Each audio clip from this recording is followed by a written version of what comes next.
Hello dear students, you are most welcome in this educational video English with Jagdish। आज हम सीखेंगे present perfect continuous tense. Present perfect continuous tense सबसे पहले इसके हिंदी पहचान देख लेते हैं। इसकी हिंदी पहचान होती है रहा है, रही है, रहे हों, रहा हूँ, रही हूँ, साथ ही से होता है और समय का बोध होता है। तो देखिए डियर फ्रेंड्स, आप सब ये बात जानते हैं कि पिछले प्रेजेंट कंटिन्यूअस टेंस में वहाँ भी यही रहा है, रही है, रहे हों पहचान के रूप में था, लेकिन यहाँ भी वही चीज़ है। तो हमें कई बार कन्फ्यूज़न होता है कि रहा रही तो प्रेजेंट कंटिन्यूअस की भी पहचान है और प्रेजेंट परफेक्ट कंटिन्यूअस का, तो फिर दोनों को डिफरेंट कैसे करें? तो डिफरेंट हम कर सकते हैं यहाँ से। इसमें क्या है, वाक्य में आप देख पाएंगे हिंदी वाक्य में कि इसमें से भी लिखा हुआ दिखाई देगा और साथ ही साथ समय का भी जिक्र रहेगा। तब आप समझ सकते हैं कि ये प्रेजेंट कंटिन्यूअस से डिफरेंट है। इसमें क्या होता है कि कोई भी कार्य है वो जारी हो करके अभी तक, यानी शुरू हो करके अभी तक वो जारी रहता है, तो उसे ही हम प्रेजेंट परफेक्ट कंटिन्यूअस टेंस कहते हैं। अब हम आगे देखें कि इस तरह के वाक्य मिलने पर उसे कैसे बनाया जाएगा। इंग्लिश में बनाने के लिए उसको फॉर्मूला लगाते हैं। तो फॉर्मूला क्या हो गया इसका? सबसे पहले सब्जेक्ट होगा, उसके बाद में हेल्पिंग वर्ब हैव हैज है, उसके बाद में बीन लगना है, फिर उसके बाद वर्ब का फोर्थ फॉर्म। वर्ब का फोर्थ फॉर्म कहने का मतलब है वही वर्ब का फर्स्ट फॉर्म में आईएनजी। उसके बाद में ऑब्जेक्ट लगा देंगे। सिंस या फॉर में से एक का प्रयोग करना होगा हमें, जो कि समय के लिए लगाया जाता है, और साथ ही लास्ट में जो टाइम दिया हुआ रहेगा उसे लिख देना होगा। तो इस तरह से ये अफर्मेटिव बनाने का फॉर्मूला हो गया। नेगेटिव सेंटेंस को आप नेगेटिव फॉर्मूला से बनाएंगे। सबसे पहले इसमें सब्जेक्ट लिखने होंगे, उसके बाद में इसका जो हेल्पिंग वर्ब है हैव हैज वो लिखने होंगे, और इसमें नॉट लिखना होगा। फिर उसके बाद में बीन लगाना है, ये भी एक हेल्पिंग वर्ब है इसका। फिर वर्ब का फोर्थ फॉर्म लिखना है, फिर ऑब्जेक्ट, उसके बाद सिंस और फॉर, और फिर टाइम। इंट्रोगेटिव बनाने के लिए इंट्रोगेटिव फॉर्मूला फॉलो करने होंगे। सबसे पहले हेल्पिंग वर्ब लिखे जाएंगे हैव या हैज़, उसके बाद में सब्जेक्ट लिखेंगे, फिर उसके बाद लिखते हैं हम बीन। बीन लिखने के बाद में वर्ब का फोर्थ फॉर्म, फिर ऑब्जेक्ट, फिर सिंस या फोर में से कोई एक लिखना होगा, उसके बाद में टाइम लिखने होंगे, और लास्ट में क्वेश्चन मार्क जरूर दीजिएगा। तो इस तरह से अफर्मेटिव, नेगेटिव और इंट्रोगेटिव बनाने के ये फॉर्मूला है। अब कुछ नोट्स हैं। हम कई बार कन्फ्यूजन में रहते हैं कि सिंस या फोर में से क्या लिखें, कैसे हम जानें कि कब सिंस लिखना है और कब फोर लिखना है। तो कई लोगों को ये समझ में नहीं आता है कि पॉइंट ऑफ टाइम और पीरियड ऑफ टाइम क्या होता है। अगर हम इसको समझाएं पॉइंट ऑफ टाइम और पीरियड ऑफ टाइम के हिसाब से, तो स्टूडेंट्स जो है कन्फ्यूजन में रहते हैं कि पॉइंट ऑफ टाइम क्या है, पीरियड ऑफ टाइम क्या है। हालांकि मैंने यहाँ पे समझाया हुआ है कि पीरियड ऑफ टाइम के साथ फोर लगाने हैं और पॉइंट ऑफ टाइम के साथ सिंस लगाने हैं। लेकिन बच्चे को अगर समझ में ही नहीं आ रहा है कि पॉइंट ऑफ टाइम और पीरियड टाइम क्या है, तो वैसे स्थिति में मैं आपको बहुत आसान तरीका बताता हूँ।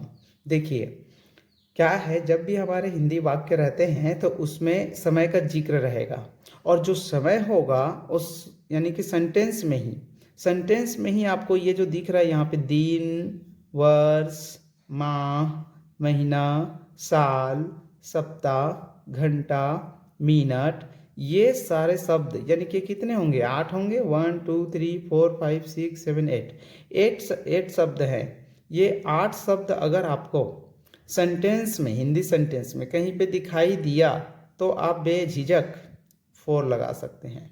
ये एक ऐसा ट्रिक है जिससे पीरियड ऑफ टाइम का पता चलता है। तो फोर लगाएंगे अगर आपको ये शब्द वाक्य में लिखे हुए दिख गए। अगर मान लीजिए ये लिखे हुए नहीं दिखें, वाक्य में ये लिखे हुए नहीं दिखते हैं, उस स्थिति में आप यहाँ पे सिंस लगा देंगे। तो सिंस ऑफ फोर को इस तरह से आप सेलेक्ट कर सकते हैं। तो इसी को, ये जो हमने यहाँ पे लिखे हैं दिन, माह, वर्ष, महीना, साल, सप्ताह, घंटा, इसी को पीरियड ऑफ टाइम कहते हैं। और पॉइंट ऑफ टाइम जो एग्जैक्ट समय को बताता है, निश्चित समय को बताता है। अगर कोई निश्चित समय रहेगा तो उसमें हम सिंस लगाएंगे। चलिए इसको एग्जाम्पल के जरिए और डिटेल में समझते हैं। यहाँ हम एग्जाम्पल देख पा रहे हैं, राधा 2 वर्षों से गीत गा रही है। अब देखिए ये कैसे में प्रेजेंट परफेक्ट कंटिन्यूअस टेंस हुआ उसको जानते हैं। सबसे पहले तो रहा है, रही है, रहे होता है, तो वो चीज़ यहाँ पे दिखाई देता है हमको कि यहाँ पे रही है लिखा है। उसके बाद में इसमें से होना चाहिए, से शब्द होना चाहिए। तो देख सकते हैं यहाँ पे से अक्षर है, से शब्द है ना, से है ना। उसके बाद में समय होना चाहिए, तो समय कितना दिया है, 2 वर्षों, 2 वर्ष दिया हुआ है, तो समय का भी जिक्र है, से भी यहाँ मौजूद है और रही है भी मौजूद है। इससे पता चलता है कि ये प्रेजेंट परफेक्ट कंटिन्यूअस टेंस नहीं है।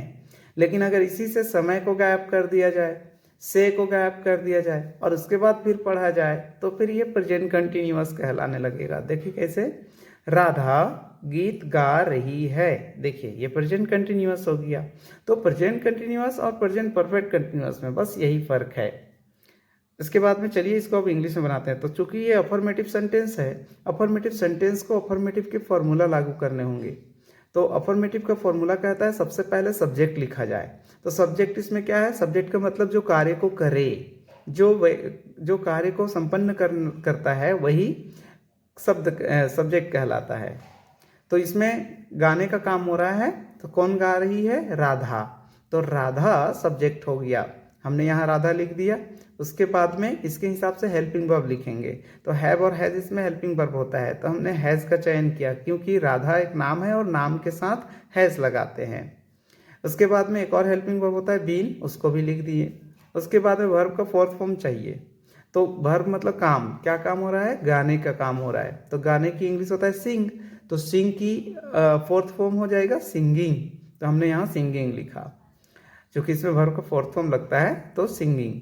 उसके बाद में ऑब्जेक्ट चाहिए है, तो ऑब्जेक्ट मतलब गा तो रहा है, क्या गा रहा है, तो गीत को गा रहा है, तो गीत जो है ऑब्जेक्ट हो गया, तो उस गीत की इंग्लिश हो गई सॉन्ग। उसके बाद में बारी आती है सिंस या फॉर लिखने की। फॉर्मूला देखते रहिएगा आप, प्रीवियस में जाके फॉर्मूला देख सकते हैं। ऑब्जेक्ट के बाद में सिंस फॉर में से एक लिखना है, तो सिंस या फॉर क्या लिखें, यहाँ पे हम लिखेंगे फॉर। क्यों फॉर लिखेंगे, क्योंकि हमने बताया कि हिंदी वाक्य में कहीं भी दिन, माह, वर्ष, घंटा, सप्ताह, महीना ये सब लिखा हुआ रहे कोई भी, तब हम फॉर लिख सकते हैं। तो देखिए यहाँ पे लिखा है ना वर्ष, तो ये वर्षों लिखा हुआ है यानी वर्ष, तो वर्ष शब्द का जिक्र हो गया यहाँ पे, इसलिए ये पीरियड ऑफ टाइम है, 2 वर्ष, 2 वर्ष का पीरियड है।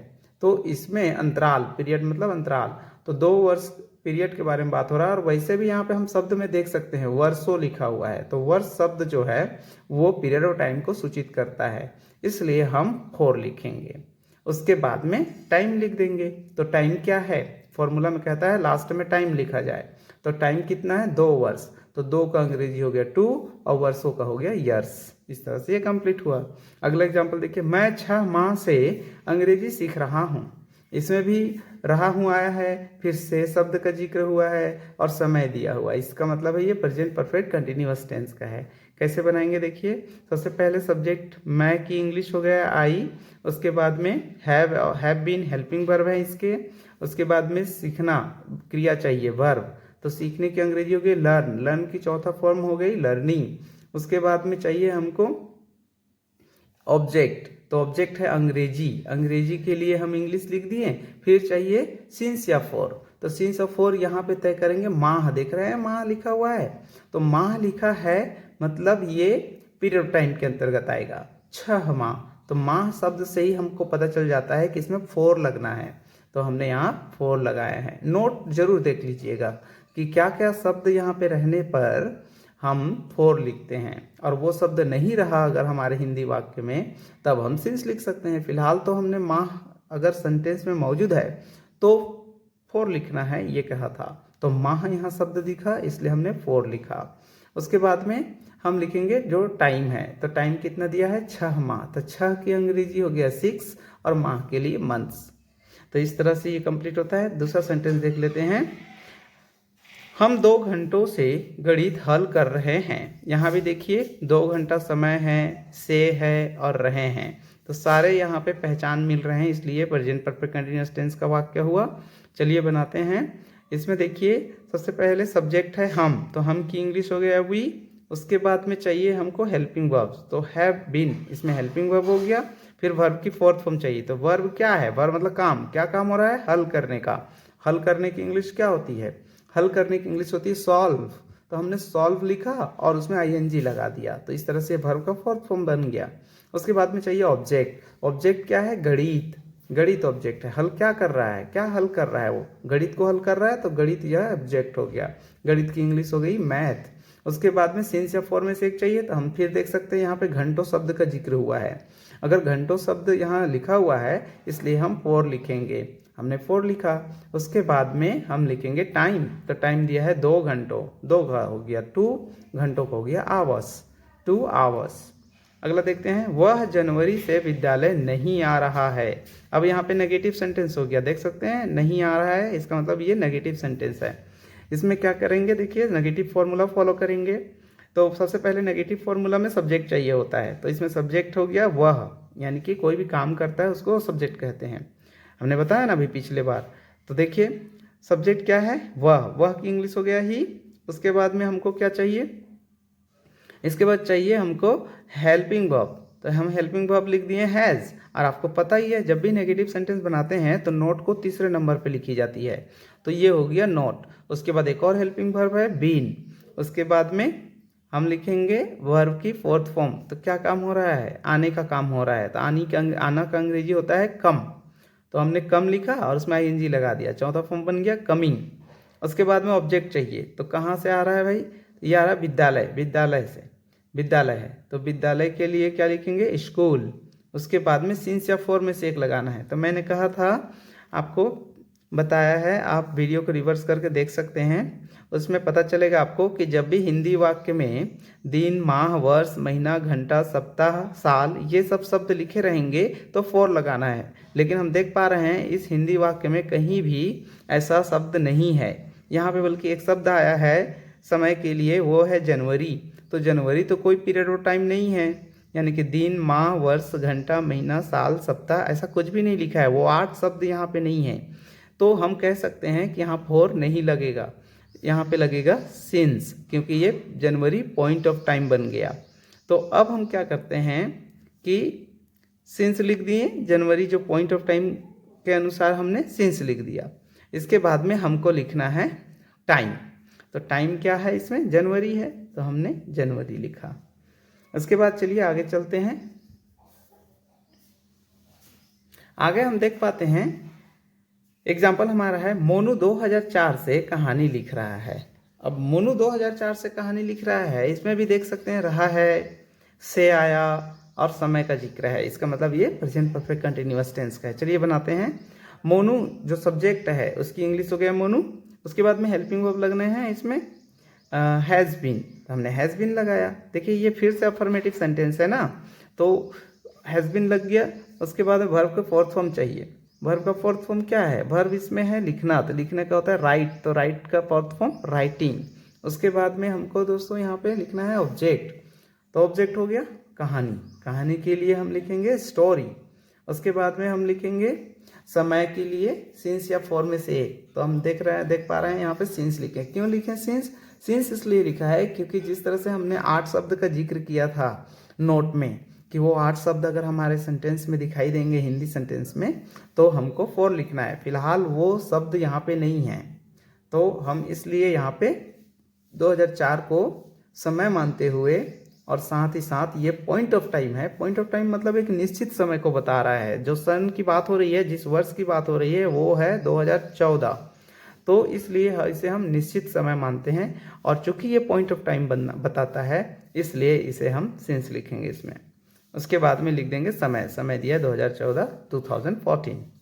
आगे चलते हैं, एक इंट्रोगेटिव सेंटेंस देखते हैं। यहाँ इंट्रोगेटिव सेंटेंस में है, क्या तुम रविवार से खाना पका रहे हो? ये इंट्रोगेटिव है। इंट्रोगेटिव कैसे हुआ? शुरू में क्या लिख देने से ये इंट्रोगेटिव बन जाता है। तो देखिए, या फिर यस नो क्वेश्चन को ही इंट्रोगेटिव कहते हैं। तो देखिए यहाँ पे सबसे पहले इंट्रोगेटिव का फॉर्मूला में कहता है कि सबसे पहले हेल्पिंग वर्ब लगाया जाए, तो हम सब्जेक्ट को ध्यान में रखते हुए हेल्पिंग वर्ब का चयन कर लेंगे। चूंकि इसमें हैव और हैज़ हेल्पिंग वर्ब होते हैं, हमें इसमें हैव लगाने होंगे। क्यों? क्योंकि सब्जेक्ट को ध्यान में रखते हुए हेल्पिंग वर्ब का चयन करना होता है। तो यहाँ पे सब्जेक्ट है तुम, यानी कि यू, और यू के साथ क्या लगता है? हैव लगता है। इसलिए हमने हैव का चयन किया। तो हैव यू, उसके बाद एक और हेल्पिंग वर्ब होता है बीन, वो हमने यहाँ पे लिखा बीन। उसके बाद वर्ब की फोर्थ फॉर्म चाहिए, तो वर्ब क्या है, पकाने का वर्ब हो रहा है, पकाने का काम हो रहा है, तो पकाने की इंग्लिश होती है कुक। तो कुक की फोर्थ फॉर्म क्या होगी, कुकिंग होगी, तो हमने यहाँ पे कुकिंग लिखा। अब उसके बाद में ऑब्जेक्ट चाहिए, तो ऑब्जेक्ट क्या है, पका तो रहा है पर क्या पका रहा है वही ऑब्जेक्ट होगा। ये पका रहा है खाना, तो खाना की इंग्लिश हो गई फूड, ये ऑब्जेक्ट है। उसके बाद में हमको सिंस ऑफ 4 में से फिर एक चुनना है। तो आप जान सकते हैं यहाँ पे रविवार जो है एक समय है, और यहाँ पे जो रविवार है वो पॉइंट ऑफ टाइम है, क्योंकि पीरियड ऑफ टाइम, तो भाई पीरियड ऑफ टाइम में क्या रहता है बताओ, पीरियड ऑफ टाइम में रहता है ना दिन, माह, वर्ष, घंटा, महीना, साल, सप्ताह, ये सारे शब्द अगर दिखाई देते हैं तब वो पीरियड ऑफ टाइम बनते हैं। फिलहाल यहाँ वो सारे शब्द नहीं हैं, यहाँ पे है रविवार। तो रविवार एक पॉइंट ऑफ टाइम है, और इसलिए हम इसमें सिंस लिखेंगे। उसके बाद में समय को लिख देंगे, समय है रविवार, तो रविवार के लिए संडे। इस तरह से ये सेंटेंस कंप्लीट होते हैं, ये टेंस कंप्लीट होता है। दोस्तों अगले वीडियो में हम फिर अगले टेंस को जानेंगे। अगर आपको हमारा वीडियो पसंद आता है तो आप इस चैनल को सब्सक्राइब कर लीजिए, लाइक कीजिए, शेयर कीजिए, और इस टेंस से कोई भी दिक्कत होता है, आपको समझ में नहीं आती है कुछ, तो हमें ज़रूर कमेंट में लिख करके बताएं, हम उसे सॉल्व करने की भरपूर कोशिश करेंगे। धन्यवाद।